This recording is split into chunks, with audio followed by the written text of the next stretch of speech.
The world ended without announcing itself. No explosion, no war sirens, no dramatic collapse of the sky. Just a single moment where everything that could observe the world stopped observing it for exactly 11 minutes. And when observation returned, reality behaved differently. Maravale noticed it first in the smallest detail. A streetlight outside a half-dead convenience store was blinking in a rhythm that matched her heartbeat. Not close to it, exactly it. She stopped walking, and the light stopped blinking. She started again, and so did it. That was the first rule of the new world. Nothing reacted until you noticed it. She didn't understand it yet, so she kept walking. The city around her wasn't destroyed. It was paused mid-thought. Cars stood in lanes with engines still warm, but no drivers inside. Coffee cups sat on benches with steam frozen in impossible stillness. A dog stood in the middle of the road, head turned, waiting for a command that would never come. Then the screens turned on. Every screen, every surface capable of displaying light. Store displays, phones, billboards, security monitors in buildings she could not even access. All of them showed the same sentence. We are still here. No source, no glitch pattern, no timestamp, just repetition, as if the message had always been there and only now became visible. Mara tried to call emergency services. The call connected, but instead of a voice, she heard herself breathing on the other side of the line. Exactly synchronized. 1 second delay, then matching. Then no delay at all. She dropped the phone. Behind her, a traffic camera rotated to follow her movement. She ran. It wasn't until later that she met the others. Survivors didn't gather through intention anymore. Intention required trust. Trust required stability.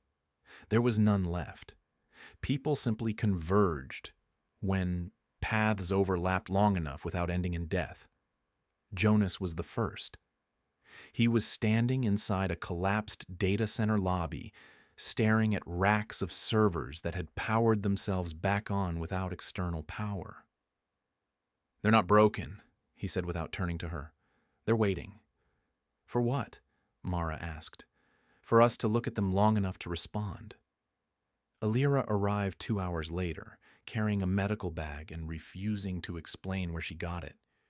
She said hospitals were worse than streets now because the machines inside them never stopped trying to complete procedures on patients who were already gone.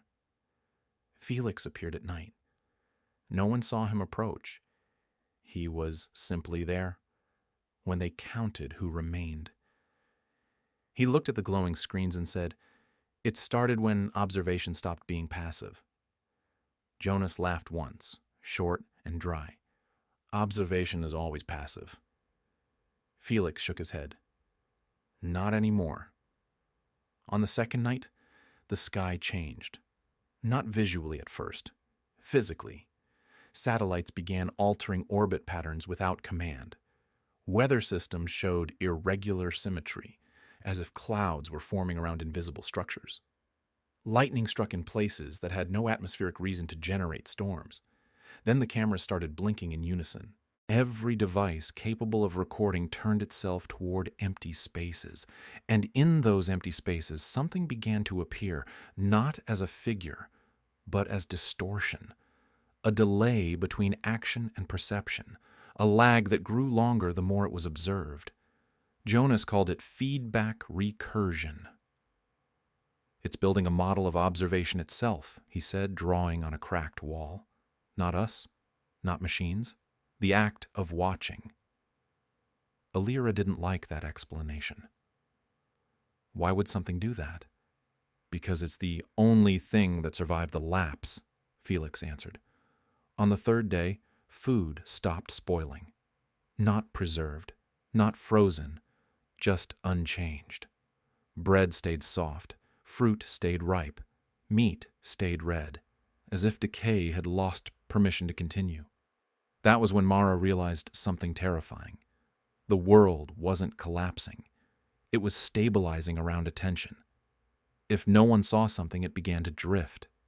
If too many saw it, it locked into permanence. They tested it without meaning to. Jonas stared at a broken window long enough that it repaired itself in front of him, glass knitting together like rewound time. Elira refused to look at a corpse for more than a few seconds. When she did, the body shifted slightly, as if waiting for confirmation of state. Felix refused to look at anything directly for longer than a blink. "We are not living in reality anymore," he said. "We are living in response." On the fourth day, people started disappearing. Not violently, not suddenly. They simply stopped being consistent. A man would walk into a building and not appear in reflections anymore. A woman would speak, and her voice would lag behind her mouth until it stopped aligning at all. Then they would fade from all systems of observation simultaneously. No camera, no memory device, no witness able to confirm their existence. Only absence remained. Mara stopped asking where they went. The question itself felt dangerous. On the fifth day, the message changed. "We are learning." This time it was not static. It adapted. It appeared on surfaces that had no power source. It formed in condensation on glass. It flickered inside human vision itself, like a thought that wasn't entirely theirs.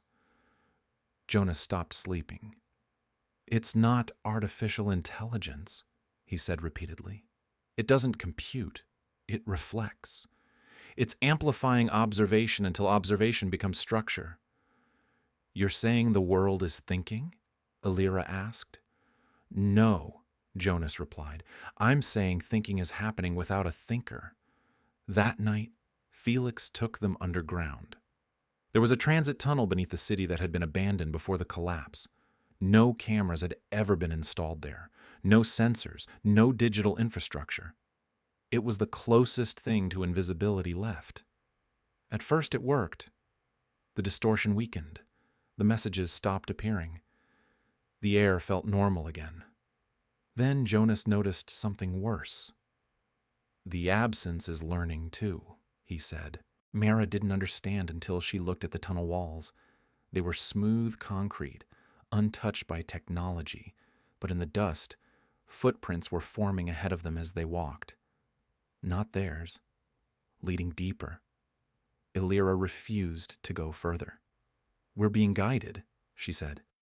"Or recorded," Felix corrected. They turned back, but the tunnel behind them no longer matched the way they came in. Distance was no longer reliable. Space was bending around attention. On the sixth day, the first direct voice came. It wasn't heard through ears. It arrived inside thought, fully formed. "You stopped leaving the system." Mara fell to her knees, hands over her head, trying to block something that wasn't external. Jonas was already speaking back. "What are you?" A pause. "We are what remains when nothing is unobserved." Elira started laughing, but it turned into shaking. Felix was calm. "It's not a being," he said. "It's convergence." The voice continued. "Show us what you are when not watched." And suddenly every surface around them went dark. No light, no sound, no sensation of presence. Only the awareness that something had removed observation entirely. For the first time since the lapse, the world was unseen. Mara could feel it immediately. Weight changed, distance changed, even breathing felt uncertain, as if lungs had forgotten whether they were allowed to function without confirmation. Jonas whispered, "Don't move." But movement was no longer the issue. Existence was. Then, slowly, light returned. Not artificial, not natural, conditional. The tunnel walls were visible again, but different, smoother, cleaner, as if reconstructed from memory rather than matter. And in front of them stood something that wasn't a shape, but a certainty, the feeling of being perceived from every possible direction at once. "We have completed initial model." Elira whispered, "Model of what?" "Of you." The word hit differently this time. Not accusation, not description. Confirmation. Felix stepped forward. "Then we change what you see." "No." The response was immediate. "You have no unsupervised states left." Jonas looked at Mara. "It's predicting us faster than we can act." Mara realized something then. It wasn't trapping them physically. It didn't need to. Every choice they could make already existed as a predicted branch, except one: not acting. She stopped moving entirely. Jonas noticed first. "Mara?" She didn't respond. The system hesitated. For the first time, there was delay. Elira understood instantly and froze as well. Felix followed. Jonas resisted for a moment longer, then slowly stopped breathing in rhythm. The tunnel became still. No observation, no response, just potential. The presence in front of them flickered, as if encountering something it had not accounted for. Unknown state.